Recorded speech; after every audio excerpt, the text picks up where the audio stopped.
성경의 인물들을 쭉 봐나갑니다. 그냥 하나의 관점으로 봅니다. 언약과 복음이라는 관점. 사실은 뭐 같은 말입니다. 다르게 보이지만 언약과 복음은 뭐냐 그러면 복음을 주겠다라고 하는 게 언약이에요. 그러니까 약속의 내용이 뭐란 말입니까? 복음이라는 거예요. 그러면 복음은 왜 필요하냐? 너를 구할 수 있는 길, 인간을 구할 수 있는 길은 누구밖에 없다? 메시아 그리스도밖에 없다. 이게 뭐란 말이죠? 복음이라는 거예요. 그래서 복음은 로마서 1장 2절에 4절에 있는 것처럼 예수 그리스도가 바로 복음입니다. 그 복음을 주겠다. 그 복음이신 예수 그리스도, 그러니까 그리스도를 이 땅에 보내겠다고 약속하신 것을 뭐라 그런다고요? 언약이라고 그러는 거예요.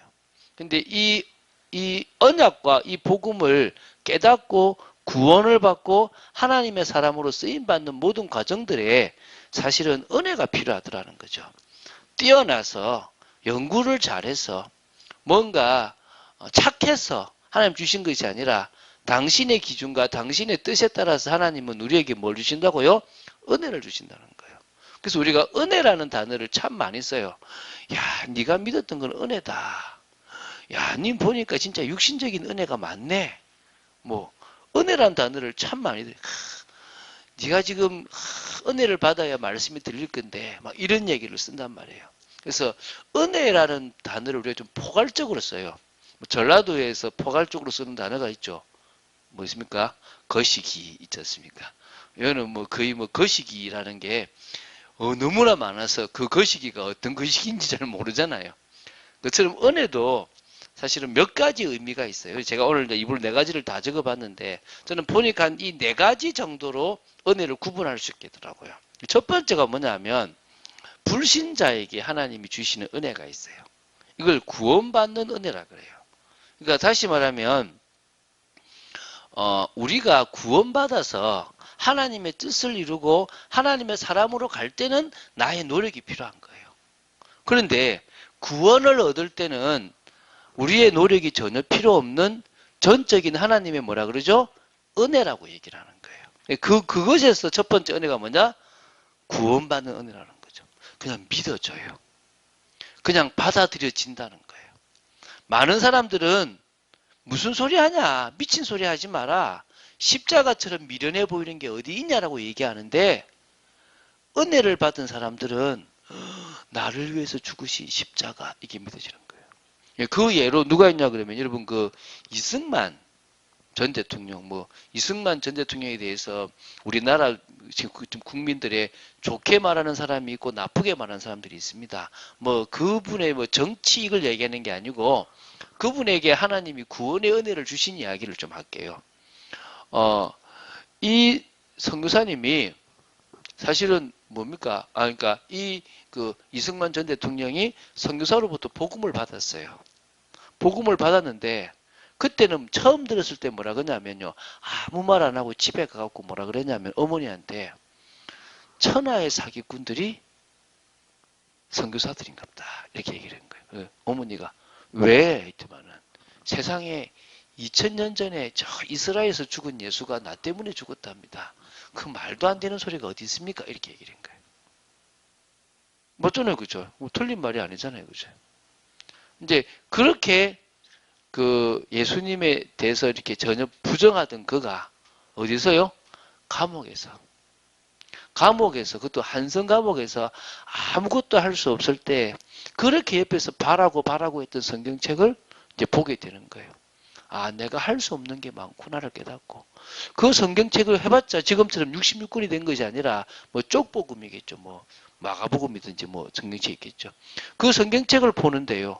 예수님의 십자가를 딱 보는 순간에 나는 내 죄 때문에 지금 이 형벌을 받고 있는데 예수님은 아무 죄 없이 형벌을 받으셨구나. 그러면서 그분을 믿고 영접하게 돼요. 뭐인 거죠?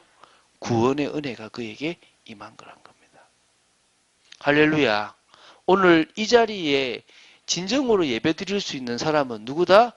구원의 은혜가 임해서 정말 예수가 그리스도이심, 예수가 구주이심이 믿어진 택한 자들에게 주시는 영적 은혜가 임한 자들이 진정으로 예배드릴 수 있습니다. 할렐루야.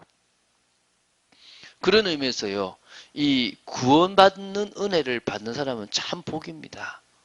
이거는 뭐 아무 노력 없이 택함 받았어요.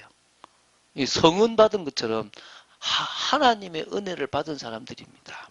두 번째는요, 깨닫는 은혜가 있어요. 니 진짜 못 깨닫는다. 하나님 이 친구에게 은혜를 주십시오라고 말하는 그 은혜를 말하는 거예요. 뭐죠? 귀가 열리고 눈이 열리고 뭐가 열리는 겁니까? 마음이 열리는 거예요. 자, 하나님의 말씀이 들려져야 돼요. 그래서 성경은 뭐라고 하냐면 귀 있는 자는 하나님의 말씀을 들으라 그래요. 아니, 귀 없는 사람이 어디 있습니까? 영적인 귀가 없어요. 하나님의 말씀을 알아들을 수 있는 귀가 없어요. 바리새인들과 서기관들은 귀가 없었어요. 하나님의 말씀을 알아들을 수가 뭐요? 없었다는 겁니다. 그게 가장 멸망받을 수밖에 없는 이유였다는 거죠. 또 하나님이 하시는 게 보여져야 돼요. 제가 한 번씩 간증하잖아요.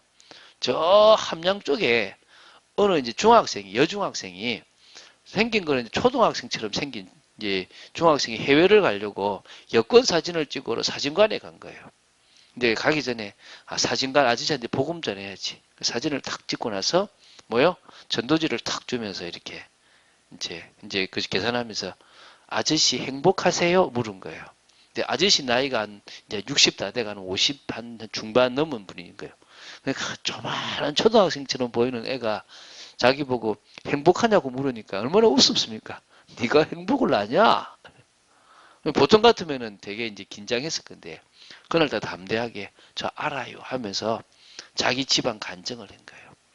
아버지가 엄마를 버리고 엄마가 자기를 등에 업고 야구르트를 팔아가면서 자기를 키운 이야기를 쭉 한 거예요. 그런데 참 신기하죠. 제가 이 사장님이 과거가 얘하고 비슷한 과거인 거예요. 그러니까 아버지가 엄마를 버리고 엄마가 자기를 키우신 거죠. 그렇게 이제 큰 거예요. 얘 얘기를 듣고 있는데 자기 인생이 다 필름처럼 쑥 지나가더래요. 은혜가 있는 거죠.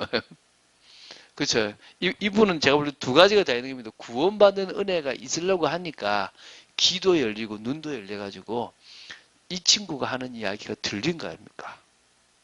그렇죠. 근데 지금 제가 말하는 거는 구원받은 사람 중에서도 못 듣는 사람들이 많거든요. 그런 특별히 이렇게 깨닫는 은혜들이 있다는 거예요. 여러분 진짜 말씀이 깨달아지게 되길 바랍니다. 하나님이 여러분에게 주시는 말씀 속에서 여러분 깨달아 가시기 바랍니다. 여러분이 원하는 말씀을 들으면 안 돼요. 제가 이렇게 편식이 좀 심하잖아요. 편식이. 그래서 이게 진짜 이렇게 맛없는 음식에는 손이 잘 안 가는 거야. 이렇게 제가 싫어하는 음식에는 손이 안 가는 거예요. 잘. 뭐 다 그렇겠지만 저는 조금 더 심한 거지. 그 제가 느끼기에 사람들은 듣고 싶은 것만 듣고 알고 싶은 것만 알라 그래요. 근데 내한테 필요한 걸 아는 것이 중요하다고 생각됩니다. 믿습니까? 우리는 우리에게 필요한 하나님의 말씀을 그게 우리를 힘들게 하고 그걸 듣는 중에 내 마음이 아프다 하더라도 우리의 마음에 감동이 되는 말씀, 우리를 살릴 수 있는 말씀이 들려져야 될 줄로 믿습니다. 그럼 그 말씀이 믿어지는 것 또한 은혜라고 확신합니다. 세 번째는요. 또 그래요. 니는 참 은혜를 많이 받아가지고 잘하는 게 참 많다. 저는 보니까 어떤 사람도 진짜 키도 크고 잘생겼고 성격도 좋아요. 근데 저는 키도 작고 뭐 별 볼 일 없고 성격도 또 조금 뭐가 많이 났어요.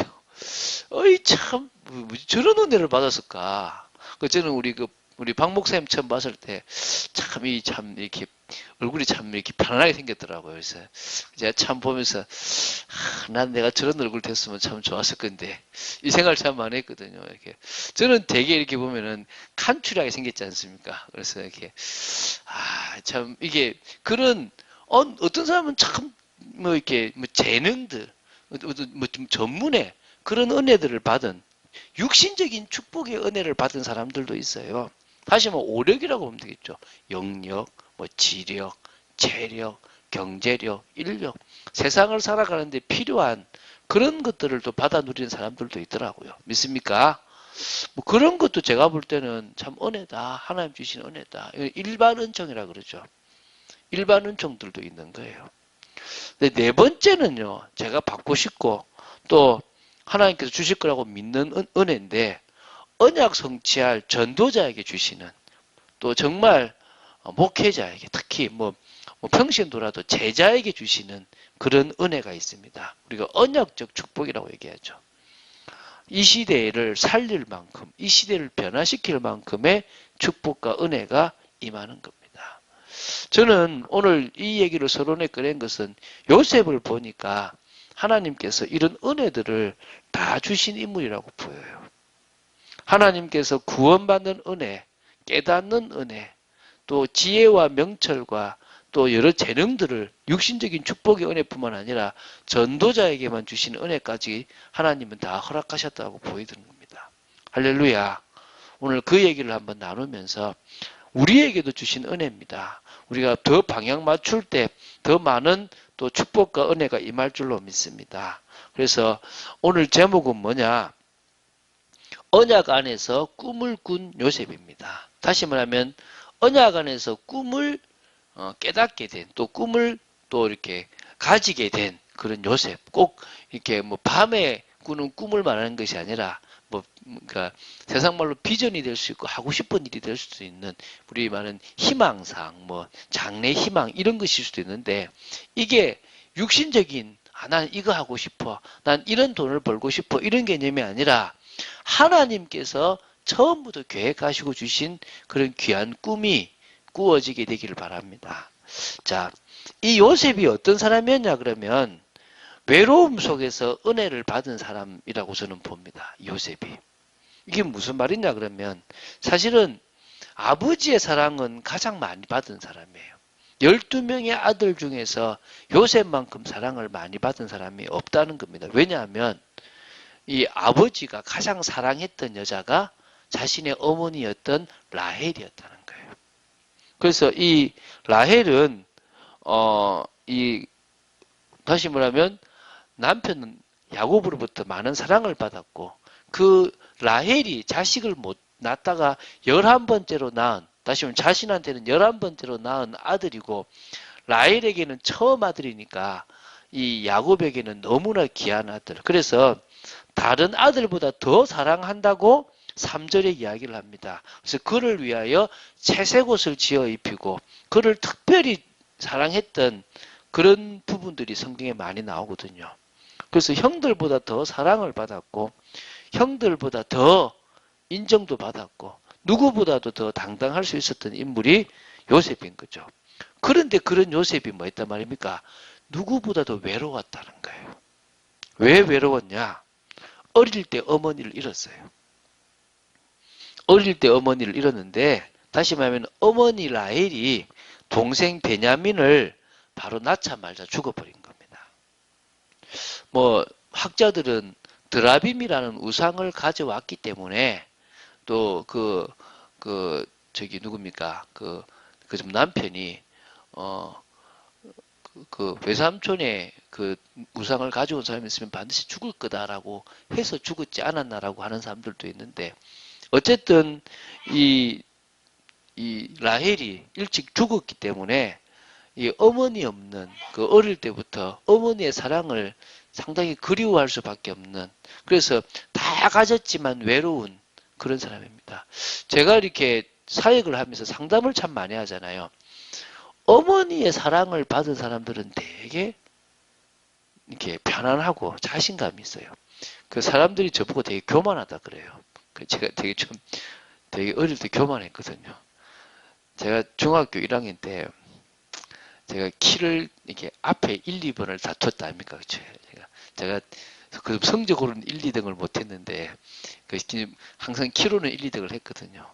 근데 제가 이렇게 키 큰 놈하고 왼쪽으로 팔씨름을 하다가 마침 이제 그 종례 시간이 돼가지고 이제 걸렸어요, 선생님한테. 근데 키 큰 놈은 안 때리고 나만 때리는 거 있잖아요. 그래서 내가 이겼는데. 그래서 하는 말이 뭔 얘기인지 아십니까? 니는 쪼매난 게 키 큰 놈한테 대드냐 이거지. 얼마나 억울하든지 있지 않습니까? 근데 작았던 제가요, 이 큰 사람이든지 뭐한 사람이든지 별로 이렇게 이렇게 이게 뭐 부럽다 이게 아니라 세피하게 보이는 거야. 이 새끼들 막 이런 거 있지 않습니까? 되게 키가 작은데 그때는 제가 볼 때는 교만을 넘어서 이렇게 진짜 하루 강아지 범무서운 줄 모르고 살았던 것 같아요. 근데 그 배경에 엄마의 사랑이 있었던 것 같아요. 저희 저희 그 누님하고 형님은 제가 받았던 사랑을 못 받았는데 저는 막내라서 그런지 참 그런 사랑을 참 많이 받았었어요. 그러니까 제가 좀 뭐니까 당당한 게 있어요. 제가 농담처럼 키가 175 됐으면 예수도 안 믿었을 거라고 얘기하잖아요. 요만한 키에도 이렇게 교만한데 제가 키가 한 175쯤 되고 이랬었으면 많이 뭐 앵간하게 막 이랬을 것 같아요, 진짜. 제가 늘 하는 얘기인데 그죠? 그 엄마가 있다는 것, 엄마가 없다는 것, 엄마의 사랑을 못 받았다는 것 되게 큰 거예요. 그 제가 얘기했지 않습니까? 그저 신방을 갔는데 둘째 애를 낳았어요. 제가 3개월인가 만에 신방을 갔는데 그 엄마가 그러는 거예요. 목사님, 제가 이 애를 임신하고 허리가 너무 아파가지고 찜질을 안 하면 좀 처제를 볼 수도 없고 움직일 수가 없는 상황에서 친정어머니가 그만 이번에 애를 지우고 좀 허리 낫고 다시 할까 이렇게 이야기를 할 때 처음에는 안 한다 그랬는데 너무 아프니까 그런 마음들이 들 때가 있었다는 거예요. 근데 이제 하는 얘기가 이 아이가 제 눈치를 봐요. 태어난 지 한 달, 두 달 만에 이 아이가 누구 눈치를 본다고요? 엄마 눈치를 본다는 거예요. 근데 그거를 첫애였으면 몰랐을 거잖아요. 첫애를 낳아보고 둘째를 낳아보니까 느끼는 거예요. 근데 걔가 제가 있는 동안 한 2년인가 3년 있다가 이제 다른 길 갔는데요. 이제 이사를 갔는데 그 기간 동안에 웃는 모습을 거의 못 봤어요. 그 아이가. 그 엄마 뱃속에서 엄마가 차라리 좀 치울까 이런 마음이 얼마나 가졌는지 모르겠지만요. 웃는 모습을 잘 못 보겠더라는 거예요. 참 애가 괜찮은데. 제가 그걸 보면서 느끼는 게 엄마가 없이 엄마의 사랑을 못 받았다. 물론 이때 나이가 한 6살 이쯤 보는 사람들도 많습니다. 그러니까 어떤 의미에서 6, 7살 보면은 뭐 충분히 사랑은 많이 받았을 수도 있겠지만 참 외로울 수 있었다는 거겠죠. 근데 거기에 엄마가 3명이 더 있어요. 그렇잖아요. 그죠? 엄마가 3명이 더 있고 배다른 형, 다시 말하면 엄마가 다른 형이 10명이나 더 있는 거예요. 그러니까 어떤 의미에서는요. 참 이렇게 좀 이렇게 엄마가 죽고 났을 때는 더 이쁨을 못 받고 그 형들하고 있을 때는 이렇게 좀 소외감도 느끼고 또 자신을 이해하는 사람이 없을 만큼 힘들었을 것입니다. 그러면서 동생 베냐민을 책임져야 돼. 자기 엄마 뱃속에서 태어난 같은 그 형제는 누구밖에 없다? 베냐민밖에 없으니까 이 베냐민을 막 자기 나름대로 챙겨야 된다는 그런 또 생각도 있을 수 있었겠죠. 이런 어린 시절이 요셉에게 은혜를 받을 수 있었던 기회가 되었던 것 같아요. 그래서 이런 상황이 하나님을 바라보고 영적인 비밀을 아는 기회가 되었던 것입니다. 여러분, 저는 제 인생에 고난과 어려움과 힘든 시간들이 있었다는 게 너무 감사하더라고요. 혹시 여러분 남한테 말하지 못할 만큼의 힘든 어려움들이 있었습니까? 여러분 그것 때문에 이 자리에 앉아 있는 줄 확신합니다. 그것 때문에 갈급하게 그것 때문에 편안한 줄 믿습니다. 사실 제가 우리 여기 집사님 이렇게 처음 뵀는데 말씀을 전하는데 그렇게 막 눈물을 흘리지도 않고 그렇다고 해서 막 맞습니다 이것도 아니고 뭐 이상한데요 거부도 안 하고 다음 주부터 말씀 나눌까요? 네. 안 올까요? 와. 계속 와. 뭐 이야기하면 네. 네. 내가 지금 들어가고 있는 거야. 아니, 내가 이해가 안 되는 거예요. 그런데 어디까지 가봤냐 그러면 좀 친구가 어디 가자고 했는데 거기 어디냐면 안상홍 하나님의 교회까지도 가봤던 거예요.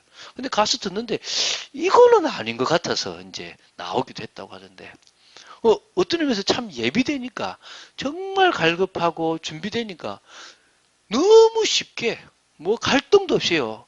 쭉 말씀을 받아가는 거죠. 그게 뭐요? 어찌 보면 어렵고 힘든 우리 집사님의 상황이 이 복음을 받아들일 수밖에 없는 그런 상황으로 만들어갔다고 저는 믿고 있거든요.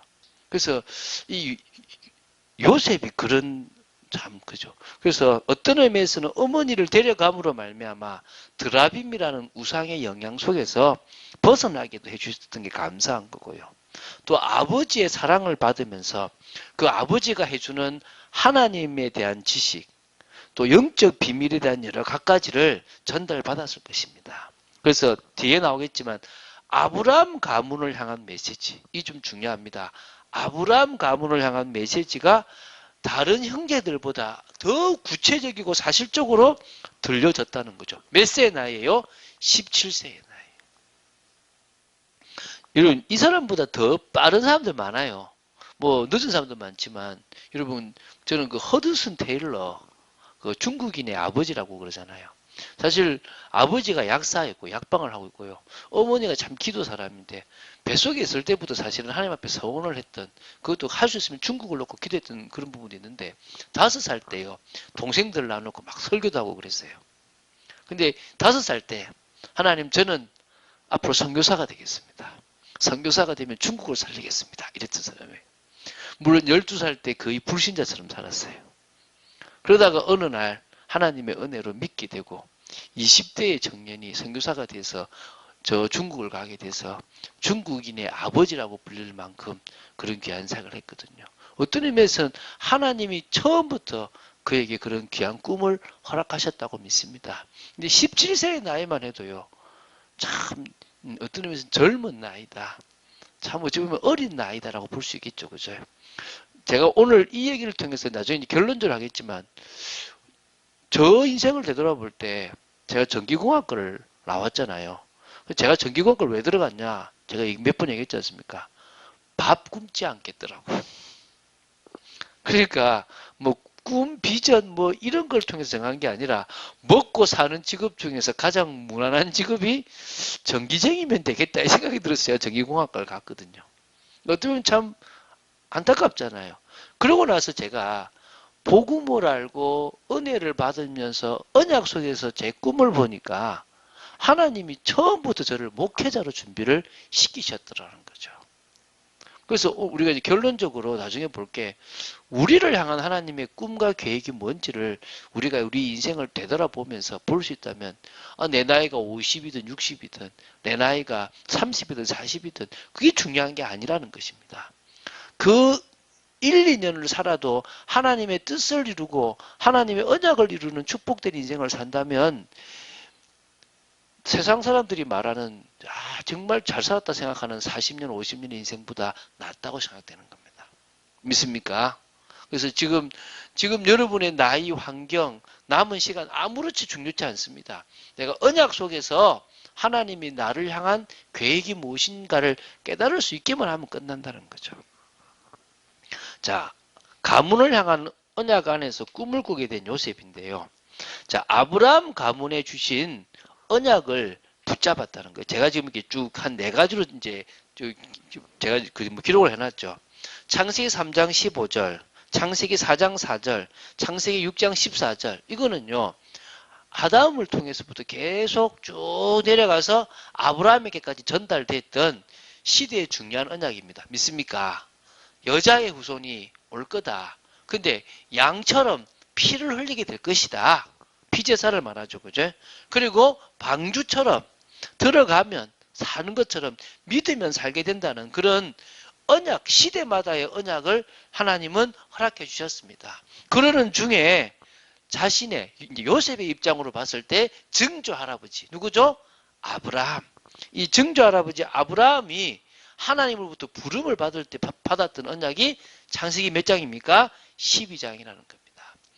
내가 내게 지시하는 땅, 보여주는 땅, 그곳으로 간다면 내가 너를 복으로 삼겠다. 너를 통해서 천하 만민이 복받게 하겠다라고 주신 말씀이 있죠. 창세기 15장에도 역시 이 땅을 너와 네 자손에게 주겠다. 네 자손을 하늘의 별과 같이 많게 하겠다라고 하셨던 말씀입니다. 그러면서 뭡니까? 아주 중요한 말씀이 뭐죠? 네 후손이 너는 그대로 조상이 돌아갈 것이지만 네 후손 중에서 이방의 객이 되어서 400년 4대 만에 돌아오게 될 것이다 라고 한 언약이 있다는 거예요. 창세기 22장에는요 이삭을 바치고 났을 때 내 씨가 크게 번성할 것이다. 네 씨가 하늘의 별과 같고 바닷가의 모래와 같을 것이다. 너의 씨가 그 대적의 성문을 차지할 것이다. 사단의 권세를 무너뜨리고 하나님 나라를 이룰 것이다. 이 말인 거예요. 이 언약을요 증조 할아버지한테 주셨어요. 그거를 증조 할아버지가 할아버지한테 전달했고 할아버지가 아버지한테 전달했고 아버지가 누구한테 전달했습니까? 자기 자식들에게 전달하고 있는 거예요. 이제 할아버지 이삭은요. 창세기 26장 3절 4절에 네가 가나안 땅에 이 땅에 거하면 너에게 복을 주겠다. 이 땅을 네 자손에게 주겠다. 하늘의 별과 같이 번성케 하겠다. 천하 만민이 너 때문에 복받게 될 것이다. 똑같은 언약을 허락하신 겁니다. 지금 같이 언약이 또 흘러가는 겁니다. 그런 중에 이제 아버지 야곱을 향한 언약을 주신 겁니다. 다시 말하면 누굽니까? 할머니 리브가를 통해서 전달됐던 언약이 뭐냐면 창세기 25장 23절이죠. 큰 자가 어린 자를 섬길 거다. 다시 말하면 두 국민 우리 아버지를 통해서 민족, 나라를 이루게 할 거라는 언약을 주신 거예요. 그런데 그 언약을 따라서 창세기 32장 28절에 야복 강가에서 그 나라의 이름을 주신 거예요. 뭐라고요?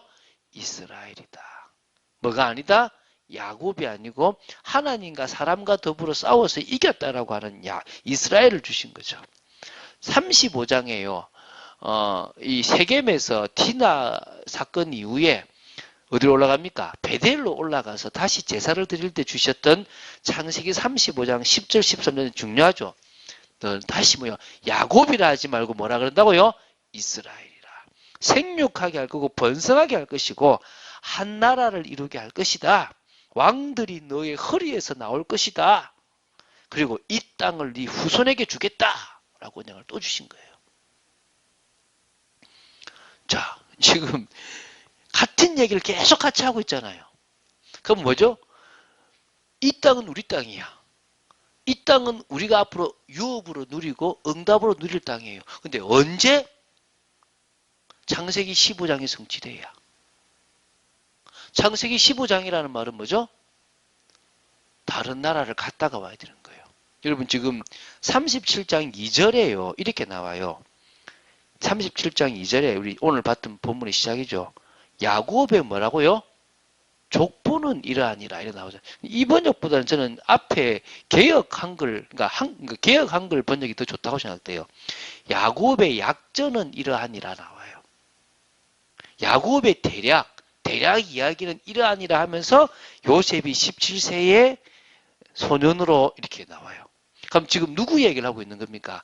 요셉 얘기를 하고 있습니까? 야곱 얘기를 하고 있습니까? 야곱 이야기를 하고 있어요. 야곱 이야기를 하고 있는데 누가 필요한 거죠? 요셉이 필요한 거예요.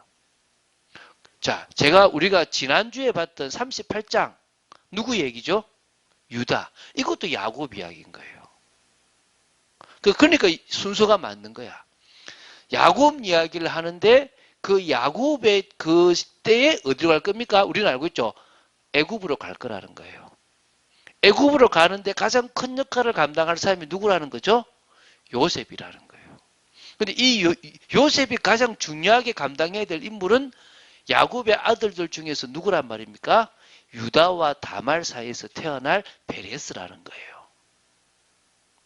그런 관점에서 37장 요셉 이야기, 꿈 이야기, 38장 유다와 다말 이야기, 39장 또 요셉 이야기로 이어지는 모든 과정들은 지금 누구 이야기를 풀어가고 있단 말입니까? 아버지, 나라가 될 이스라엘, 야곱의 그 이야기를 풀어가는 일에 가장 귀하게 쓰임받은 일이 누구란 말입니까? 요셉이었다는 거예요. 요렇게 보시면 되는 거예요. 제가 이 얘기를 계속하고 있는 이유가 출애굽기를 지나가지고 여호수아까지 이야기가 계속될 거라는 거예요. 왜? 요셉의 해골과 관계되어 있는 이야기가 되고 그것이 사대라는 걸로 이어질 거기 때문에 그런 거예요. 지금 이 시대 중요하면 안 중요한 거예요. 근데 왜 보느냐? 지금 이 시대는 안 중요해요. 근데 왜 보느냐? 하나님은 하셨던 말씀을요, 몇백 년이 지나도 이어져 가는 거예요. 이게 중요한 사실이라는 거예요. 당신이 하셨던 그 언약의 약속을 몇백 년이 지난 이후에도 성취해 나가시고 지금까지 성취하신다면 성경에 나와 있는 우리가 붙잡을 말씀이 2000년이 지난다 하더라도 성취될 말씀이라는 거예요. 할렐루야. 그게 중요하다는 거예요. 근거예요, 근거. 논문을 쓰는데 어떤 사람은요, 주석을 하나도 안다는 거예요. 그러면서 논문이라 그래요. 그 논문이 뭐요? 아니라는 거예요. 자기 추측의 글은 될 수 있지만 논문은 아니라는 거예요. 논문은 뭐가 필요한 거예요? 주석이 필요한 거예요. 다른 권위 있는 사람들의 주석을 넣어야만 내 책은 권위가 있다가 되는 거예요. 성경을 왜 우리가 참고하느냐? 이 성경은 권위가 있는 하나님의 말씀이라는 거예요. 할렐루야. 그 말씀 우리는 뭐예요? 봐야 된다는 거예요. 그래서 이렇게 저는 생각하는 겁니다. 지금 이것처럼요. 야곱이 12아들들을 놔두고 요셉을 사랑하니까 자기 무릎에 앉혔던지 간에 하나님의 언약을 전달했지 않았겠냐. 말씀을 전달할 시간이 있었지 않았겠냐. 근데 그 말씀을 아무도 귀 있게 안 들어요. 유다 같은 경우에서는 육신적인 것만 바라봤지 영적인 건 바라보지 않았다는 것입니다. 대강은 알았어요. 계대 혼인법도 알았으니까 대강은 아는데 소통이 되지는 않는 거죠. 저는 우리 교회 중고생들을 나중에는요, 유초등부나 유치부 보조교사를 넣을 거예요. 근데 뭐 할 거냐? 새 가족이 오면 복음 전하는 일을 하게 할 거라는 거예요. 왜? 애들이요, 구원 얘기라면요, 저 들었던 말씀이라 그래요. 근데 막상 해보라 그러면 몰라요. 동일한 거죠. 늘 듣는 거, 모르는 거예요. 그걸 가장 귀 있게 들은 인물이 누구였단 말이죠? 요셉이었다는 거예요. 많은 성도가 있지만, 저 언약의 말씀과 내가 통한다라고 듣고 있는 사람이 없다는 거예요. 많이. 몇 명 안 되는 그 사람 통해서 하나님은 시대를 바꿔 나가신다는 거예요. 자, 언약 안에서 하나님 주신 꿈이 있는데요. 아까 정리했죠. 가나안 땅을 주시겠다. 근데 이방이라는 큰 나라의 객이 돼서 돌아와야 된다. 그때 나는 뭐 하지? 하나님이 나한테 원하시는 게 뭐지? 하나님, 저도 이 일에 쓰임받고 싶습니다. 언약과 통하고 싶습니다. 이런 기도를 했겠죠. 그때 하나님이 주신 꿈이 뭡니까? 지금 나오는 이 37장에 나오는 꿈입니다. 5절부터 나오죠. 뭡니까? 형들이 묶은 볕단과 요셉이 묶은 볕단의 일인 거죠. 형들이 묶은 볕단이 요셉이 묶은 볕단에 절을 하는 거예요. 또 꿈을 꿨는데 뭐냐? 해와 달과 11별이 자신한테 절을 하는 거예요. 그러니까 그 꿈을 들었던 형들이 뭐라 그러냐면요. 8절에 그의 형들이 그에게 이르되 내가 참으로 우리의 왕이 되겠느냐. 이 꿈 자체가 어떤 꿈이라고요? 왕과 같이 높은 위치에 올라가는 꿈이에요. 또 뭡니까? 참으로 우리를 다스리겠느냐. 이런 꿈이에요. 그러면서 야곱도 이런 말 합니다. 10절에 아버지 뭐냐면 그를 꾸짖고 그에게 이르되 내가 꾼 꿈이 무엇이냐. 나와 내 어머니와 내 형들이 참으로 가서 땅에 엎드려 내게 절하겠냐. 맞죠? 그 꿈이잖아요. 그러면 무슨 꿈인지 정확하게는 모르겠지만 뭐란 말입니까? 높은 관료나 높은 위치에 올라가서 지도자의 위치에 올라가서 뭔가를 이룰 꿈이라는 거겠죠. 이걸 지금 자기는 꾸은 거예요. 그런데 11절에 말합니다. 형들은 시기하되 아버지 야곱은 그 꿈을 마음에 간직하였더라. 마음에 간직해 두었다는 거죠. 그런데 문제가 뭐냐면 꿈은 꾸었는데 준비하지 못한 요셉이 준비되지 못했던 요셉이라는 거죠. 이 꿈을 이룰 수 있는 어떤 상황도 하나도 없고 그릇도 준비되지 않았고 그럼 지금 규모도 없고 전문성도 없고 사람 관계도 안 되고 다 안 된다는 거죠. 자, 그래서 이게 우리는 알잖아요. 이 꿈은 높은 위치, 즉 총리 같은 그런 위치가 될 꿈입니다. 그러면 뭡니까? 경제도 알아야 되고 정치도 알아야 되고 사람 관계도 알아야 되는, 다시 말하면 준비할 게 많은데 요셉이 주특기는 뭡니까? 고자질이에요. 고자질. 아버지 형들이 오늘 농땡이 부렸어요. 오늘 일 안 하고 저 어디 가서 지금 놀았어요. 뭐 이런 이야기를 주로 하는 거야. 얼마나 지금 이 진짜 뭐 우리 좀 세상 말로 네 가지가 없는 사람이 되는 거지 않습니까? 한마디로 그죠? 뭐 그런 거야 한마디로. 자 그래서 그러니까 이제 사실은 이제 앞으로 요셉에게는 큰 어려움과 고난이 기다릴 수밖에 없던 거죠. 이제 다음 주에 우리가 이제 이 요셉에게 당했던 고난 그 시작을 이제 다음 주부터 볼 겁니다. 여기 이제 지금 요셉의 이야기인데요. 자, 언약 안에서 우리 인생을 좀 되돌아볼 수 있게 되길 바랍니다. 할렐루야. 자, 성도를 향한 분명한 하나님의 계획을 발견할 때까지 우리는 은혜를 받아야 됩니다. 이게 중요한 거예요. 그러니까 자신을 되돌아볼 수 있을 만큼 은혜 속으로 들어가야 돼요. 제가 저를 잘 못 봤거든요. 제가 중학교, 고등학교 때 이제 같이 있던 동생이나 선배가 하는 얘기, 너는 늘 이래. 이런 소리를 많이 들었어. 형은 이래. 왜 그래? 이래요. 갑자기 제가 툭, 예를 들면, 야, 괜찮아.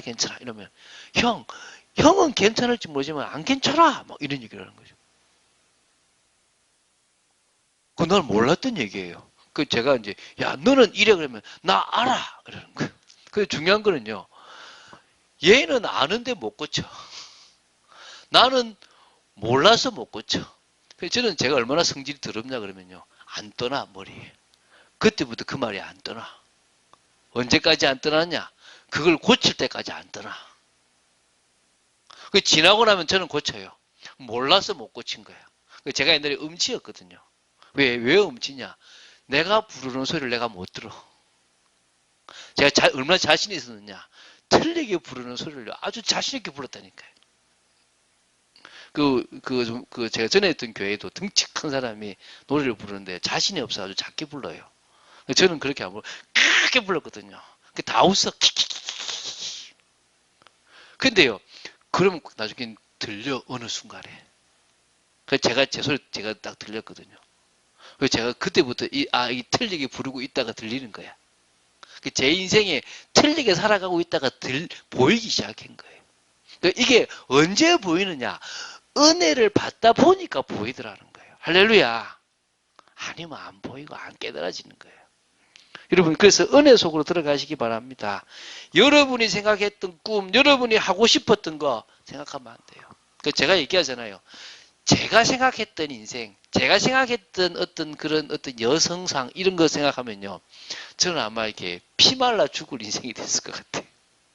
저는 하나님이 너무 저를 알고 제게 딱 맞는 이게 저의 아내를 주셨다고 저는 믿거든요.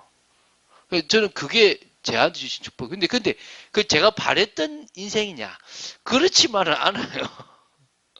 근데 저한테 맞는 거예요. 그래서 제가 농담처럼 이야기하거든요.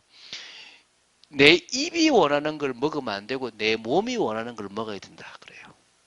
저는 입이 원하는 걸 먹어서 문제가 돼요. 살이 쪄요. 여러분, 왜 살찌는 줄 아세요? 입이 원하는 걸 먹어서 살찌는 거예요. 몸이 원하는 걸 먹어야 되는 거예요. 몸이 원하는 거. 그것처럼요, 우리가 원하는 꿈이 아니라 진짜 하나님이 나를 세팅시켜 놓으신 꿈을 봐야 되는 거예요. 그래서 은혜를 받는 겁니다. 복음도 이해하고 언약도 발견하고 그 속에 내 과거도 보고 상처도 보고 나는 뭐에 관심이 있고 나는 뭘 잘하는지를 쭉 복음 속에서 보기 시작하면 원데이 어느 날 하나님이 주시는 계획이 다 깨달아지는 거예요.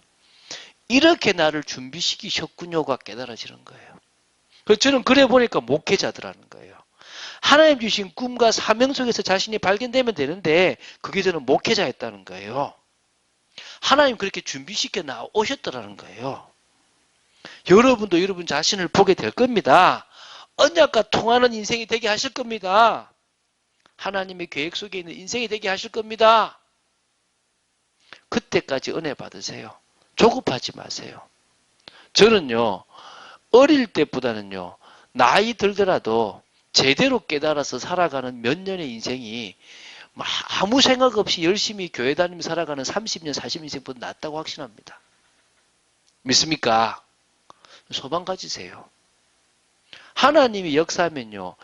1년 살아가는 인생이 일평생 살아가는 인생보다 훨씬 100배, 1000배, 만배 나을 수 있습니다. 믿습니까? 지금도 우리는 늦지 않습니다. 우리는 살아있는 이유가 하나님이 우리를 살려주셨기 때문에 할 일이 있기 때문에 살려주신 겁니다. 집중 기도할 겁니다. 우리 결론적으로 말하죠. 그죠? 집중 기도합시다. 할렐루야! 우리 이번에 집중 기도하는 중에 하나님의 크신 계획과 뜻을 더 깨닫는 여러분 되시기를 주 예수 그리스도 이름으로 축원드립니다. 주는 그리스도시요 살아계신 하나님의 아들이심을 고백합니다. 정말 말씀 따라가는 축복 누리게 하여 주시고 또 하나님의 은혜와 뜻을 이루는 귀한 시간 되게 하실 줄로 믿습니다. 역사하여 주시고 은혜 내려주시고 정말 막 뭘 하려고 하는 것이 아니라 말씀 속으로 더 깊이 들어가고 영적 은혜 속으로 들어가는 저희들이 되도록 지켜주시고 그 속에서 저희들이 발견되고 깨달아지는 참 축복 누리기를 간절히 소원합니다. 주 예수 그리스도 이름으로 기도드립니다. 아멘.